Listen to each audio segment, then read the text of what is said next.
Prime Minister Albanese, ladies and gentlemen, good morning. First, may I thank the Prime Minister for his remarks and particularly for his very warm words to me personally. They are greatly appreciated. This is a very important friendship which we value greatly and which I hope will continue even after I move on to other roles after being Prime Minister.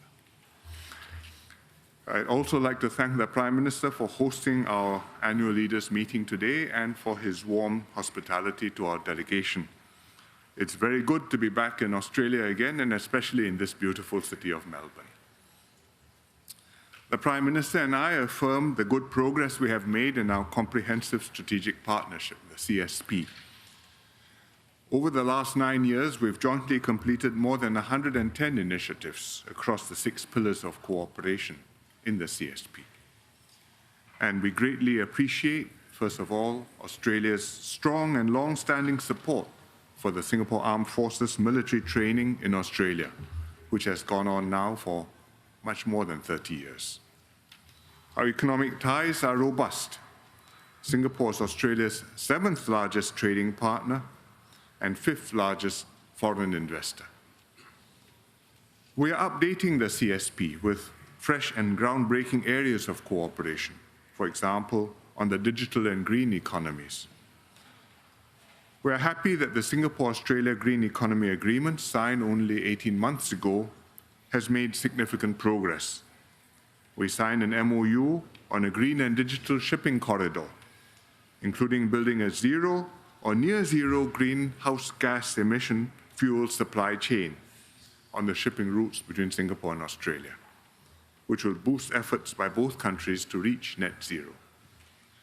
We have also developed a set of joint principles for cross-border electricity trading, which will enhance our decarbonization pathways and energy security.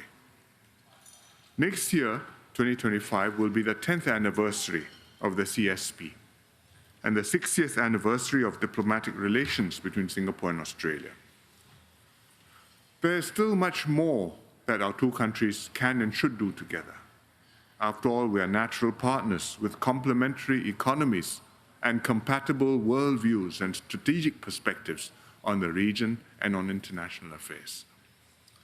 The Prime Minister and I therefore agreed that we should identify new strategic and forward-looking areas of cooperation for the next edition of the CSP. For example, renewable energy, supply chain resilience, artificial intelligence, and air connectivity, areas which will fit in well with Singapore's and Australia's priorities.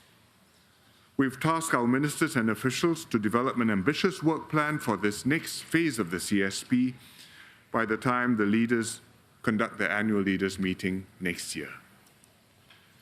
The Prime Minister and I also discussed regional and geopolitical developments. We agreed on the importance of an open and inclusive rules-based multilateral order which supports ASEAN centrality.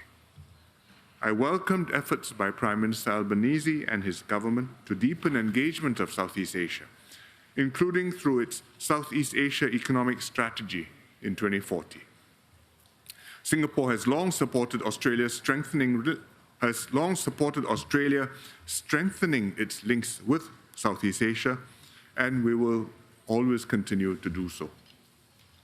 Our bilateral relations continue to flourish amidst the global uncertainty and the economic headwinds.